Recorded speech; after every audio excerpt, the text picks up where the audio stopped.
Bienvenue au Starter du jour pour bien démarrer ta journée. Aujourd'hui, ta bénédiction est cachée dans ton problème. Il y a cette histoire dans la parole de Dieu où nous savons que Joseph a été vendu par ses frères et il se retrouve en Égypte et il est le premier ministre d'Égypte. Et là, il y a une famine qui survient. Et effectivement, cette famine, elle survient non seulement en Égypte, mais même pour les peuples aux alentours.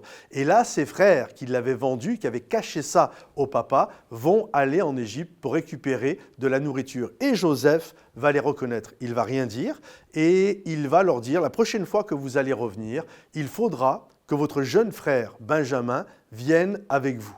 Et je fais une histoire courte, mais là il y a plein de péripéties qui prennent place, mais ils retournent finalement en Canaan. Et lorsqu'ils sont là-bas, au bout d'un moment, ils n'ont plus de nourriture. Tout ce qu'ils avaient ramené est parti.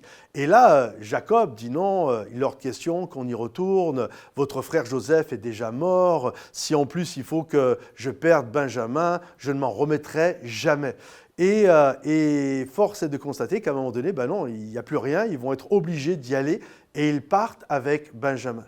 Et lorsqu'ils arrivent, Benjamin, finalement, je vous fais une histoire très courte, mais Joseph va se présenter à ses frères, ils vont tous avoir peur, ça va être quelque chose d'assez intense, et puis Joseph va les pardonner.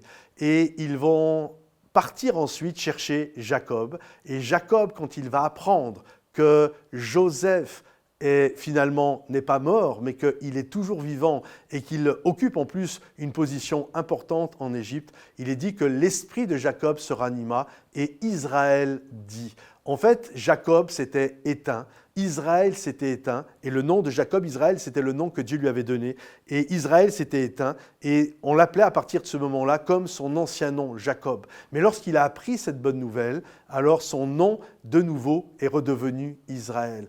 Et comprenez ceci, Jacob ne voulait pas, parce que pour lui c'était problématique d'envoyer son fils Benjamin. C'était le problème. Jamais je n'enverrai mon fils Benjamin. J'ai déjà connu un drame, je ne veux pas en connaître un deuxième. Mais la solution à son problème, c'est-à-dire et non seulement avoir de la nourriture et retrouver son fils qui pour lui était mort, passait par envoyer ses fils et envoyer Benjamin avec. Comprenez-vous, la bénédiction était cachée dans le problème. Et bien souvent, nous sommes là, et il y a un problème, il y a des complications de « Ah non, je ne veux pas sortir de la barque, ah non, je ne veux pas faire ceci, etc. » Mais c'est la réalité est la suivante, ta bénédiction est cachée dans le problème et c'est quand tu vas prendre ce problème à bras le corps que la bénédiction va jaillir sur ta vie.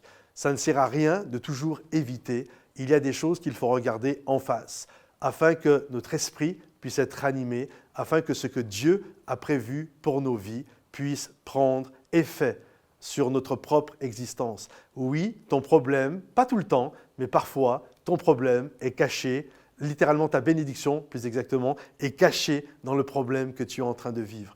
Alors, fais confiance à Dieu, remets tout ça dans les mains de Dieu et sa bénédiction va jaillir sur toi. Que le Seigneur te bénisse, mon ami. Pense à liker cette vidéo, à la partager peut-être à quelqu'un qui en a besoin et puis à la commenter. Et on se donne rendez-vous sur momentumsansfrontières.com. À bientôt. Bye bye.